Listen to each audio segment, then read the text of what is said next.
जरा सोचिए, जिस मिट्टी से हमारा खाना आता है, क्या हो अगर वही मिट्टी धीरे धीरे जहरीली होती जा रही हो। ये कोई दूर की कहानी नहीं है, बल्कि एक ऐसी हकीकत है जो हमारे पैरों के ठीक नीचे पनप रही है।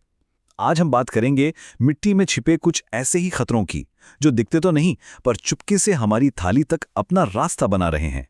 ये सब ना एक चेन से जुड़ा हुआ है। इसे कहते हैं सॉइल प्लांट एनिमल ह्यूमन कंटिन्यूअम, मतलब मिट्टी, पौधा, जानवर और फिर इंसान। ये एक ऐसा रास्ता है जिससे मिट्टी में मौजूद कोई भी चीज, चाहे अच्छी हो या बुरी, पौधों के जरिए जानवरों तक और फिर हमारे शरीर तक पहुंच जाती है। तो सीधी सी बात है, मिट्टी की सेहत का मतलब है हमारी अपनी सेहत। अब देखिए, असली दिक्कत क्या है। जो नॉर्मल कचरा होता है वो तो वक्त के साथ गल जाता है, मिट्टी में मिल जाता है। पर ये जो प्रदूषक हैं, ये ऐसे नहीं हैं। ये तो दशकों तक, सदियों तक मिट्टी में जमे रहते हैं। हमारी जमीन इनके लिए एक तरह का साइलेंट स्टोर हाउस, एक खामोश गोदाम बन जाती है। तो इन खामोश खतरों में हमारा पहला विलन कौन है? ये हैं भारी धातुएं, यानी हैवी मेटल्स। और इनकी सबसे डरावनी बात पता है क्या है? ये कभी खत्म नहीं होती। ये बस हमारी जमीन में जमा होती जाती हैं, एक ऐसे साइकिल में जो कभी रुकता ही नहीं। तो सवाल ये है कि ये जहरीली धातुएं आती कहाँ से हैं? जवाब हमारे चारों तरफ ही है। सोचिए, बड़ी बड़ी खदानें, फैक्ट्रियों से निकलता धुआं, खेतों में हम जो खाद और केमिकल डालते हैं वो, और तो और हमारे घरों से जो गंदा पानी नालियों में जाता है वो भी। ये सारे रास्ते मिलकर इन खतरनाक मेटल्स को सीधा हमारे खेतों तक पहुंचा देते हैं। ये प्रोसेस बड़ा दिलचस्प है, खासकर जब हम फॉस्फेट फर्टिलाइजर की बात करते हैं। देखिए होता क्या है, जिन चट्टानों से ये खाद बनती है ना, उनमें कुदरती तौर पर कैडमियम और लेड जैसी जहरीली धातुएं होती हैं। अब जब किसान अच्छी फसल के लिए बार बार इस खाद का इस्तेमाल करते हैं, तो वो अनजाने में ही सही इन धातुओं को मिट्टी में इकट्ठा करते चले जाते हैं और फिर फसलें इन्हें बड़े आराम से सोख लेती हैं। और मामला तब और बिगड़ जाता है जब मिट्टी की केमिस्ट्री बदल जाती है। अगर मिट्टी ज्यादा एसिडिक हो जाए, मतलब उसका पीएच लेवल कम हो जाए, तो ये धातुएं पानी में और आसानी से घुलने लगती हैं। ये बिल्कुल ऐसा है जैसे पौधों को एक खुला इन्विटेशन मिल गया हो कि आओ और हमें सोख लो। तो जब कैडमियम और लेड जैसे हैवी मेटल्स हमारी फूड चेन में घुस जाते हैं, तो इसका नतीजा बहुत गंभीर होता है। लंबे समय तक अगर ये शरीर में जाते रहें तो किडनी डैमेज, नर्वस सिस्टम पर बुरा असर और यहाँ तक कि कैंसर का खतरा भी काफी बढ़ जाता है। चलिए अब बात करते हैं एक दूसरे बड़े खतरे की। एक ऐसा खतरा जो मॉडर्न साइंस की सबसे बड़ी खोजों में से एक, यानी एंटीबायोटिक्स, को ही चुनौती दे रहा है। आज के पशुपालन के तरीकों ने हमारी मिट्टी को एक ऐसे प्रदूषण का अड्डा बना दिया है जो हमारी जान बचाने वाली दवाओं को ही बेकार कर सकता है। ये जो बात लिखी है, ये पूरी कहानी कह देती है।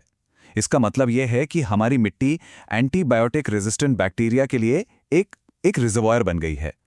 और आसान भाषा में कहूं तो हमारी जमीन सुपरबग्स के लिए एक ब्रीडिंग ग्राउंड बन रही है। सुपरबग्स यानी वो बैक्टीरिया जिन पर दवाएं काम करना बंद कर देती हैं। ये होता कैसे, ये समझना बड़ा जरूरी है। देखिए, जानवरों के गोबर के जरिए एंटीबायोटिक्स पहुंचते हैं मिट्टी में। मिट्टी में पहले से ही कुछ बैक्टीरिया होते हैं जो हमें नुकसान नहीं पहुंचाते, पर जब वो इन दवाओं के संपर्क में आते हैं तो वो रेजिस्टेंट बन जाते हैं। मतलब उन पर दवा का असर नहीं होता और फिर वो अपनी ये सुपर पावर, ये रेजिस्टेंस उन खतरनाक बैक्टीरिया को ट्रांसफर कर देते हैं जो हमें और जानवरों को बीमार करते हैं। और इसका असर सीधा हमारी सेहत पर। जरा सोचिए, कोई हेल्दी रहने के लिए पालक जैसी हरी सब्जी खा रहा हो और अनजाने में उसके साथ ऐसे बैक्टीरिया भी शरीर में चले जाएं जो पेट में जाकर जरूरी दवाओं का असर ही खत्म कर दें। ये कितनी डरावनी बात है। तो ये सिर्फ किसी एक खेत या किसान का मुद्दा नहीं है, ये एक वन हेल्थ का खतरा है। वन हेल्थ मतलब एक ही स्वास्थ्य। ये हमें याद दिलाता है कि हम इंसानों की सेहत, जानवरों की सेहत और हमारे पर्यावरण की सेहत, ये सब एक दूसरे से बहुत गहराई से जुड़ी हुई हैं। अब आते हैं तीसरे और शायद सबसे नए दुश्मन पर। एक ऐसा दुश्मन जिससे सच कहें तो हमने खुद ही बनाया है, माइक्रोप्लास्टिक। हमें शायद अंदाजा भी नहीं है, लेकिन हमारी खेती की जमीन प्लास्टिक पॉल्यूशन का एक बहुत बड़ा डंपिंग ग्राउंड बन चुकी है। ये नंबर सुनकर शायद यकीन ना हो। कुछ इलाकों में सिर्फ 1 किलो खेती की मिट्टी में 20,000 से ज्यादा प्लास्टिक के कण मिले हैं। 20,000! जरा सोचिए इस नंबर के बारे में। ये हमारे समुद्रों में मौजूद प्लास्टिक से भी कहीं ज्यादा हो सकता है। और ये प्लास्टिक मिट्टी पर 3 तरफ से हमला करता है। पहला, फिजिकल अटैक। ये मिट्टी को ठोस बना देता है, उसकी पानी सोखने की ताकत कम कर देता है।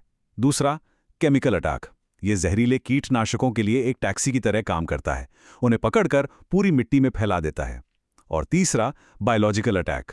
ये केंचुओं जैसे मिट्टी के इंजीनियरों को नुकसान पहुंचाता है, उनकी ग्रोथ रोक देता है। लेकिन इन सब में सबसे बड़ा खतरा है नैनोप्लास्टिक्स।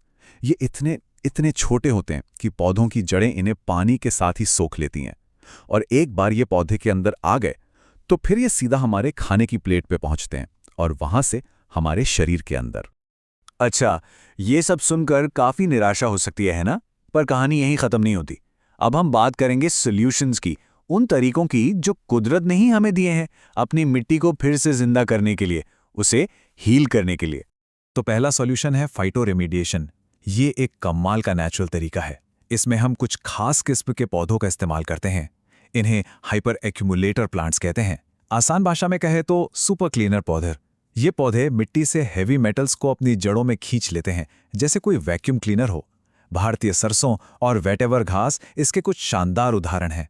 तो मोटे तौर पर हमारे पास 3 स्ट्रैटेजी हैं।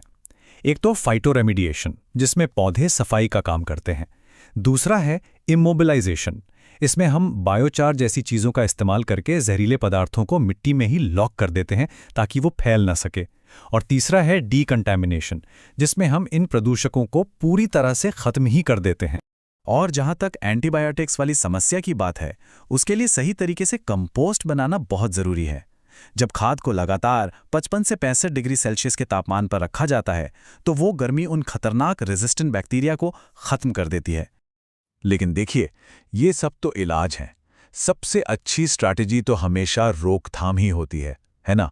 मतलब प्रॉब्लम को होने ही न दिया जाए, समस्या को उसके सोर्स पर ही रोक देना। इलाज करने से हमेशा बेहतर होता है, चाहे वो फैक्ट्रियों से निकलने वाले धुएं को कंट्रोल करना हो या खेतों में प्लास्टिक की पन्नियों पर बैन लगाना हो। आखिर में हमारा असली मकसद सिर्फ एक है, मिट्टी से हमारी प्लेट तक के इस पूरे रास्ते को सुरक्षित रखना। हमें ये पक्का करना होगा कि जो जमीन हमारी जिंदगी का आधार है वो पोषण का सोर्स बनी रहे, जहर का नहीं। तो अंत में सवाल यही बचता है, अगर मिट्टी ही हमारी जिंदगी की नींव है तो आने वाली पीढ़ियों के लिए इसकी हिफाजत हम कैसे करेंगे? ये सवाल सिर्फ सरकारों या वैज्ञानिकों के लिए नहीं है, ये हम सब के लिए है। हम अपने बच्चों के लिए कैसी धरती छोड़कर जाएंगे, इसका फैसला आज हमारे कामों से ही होगा।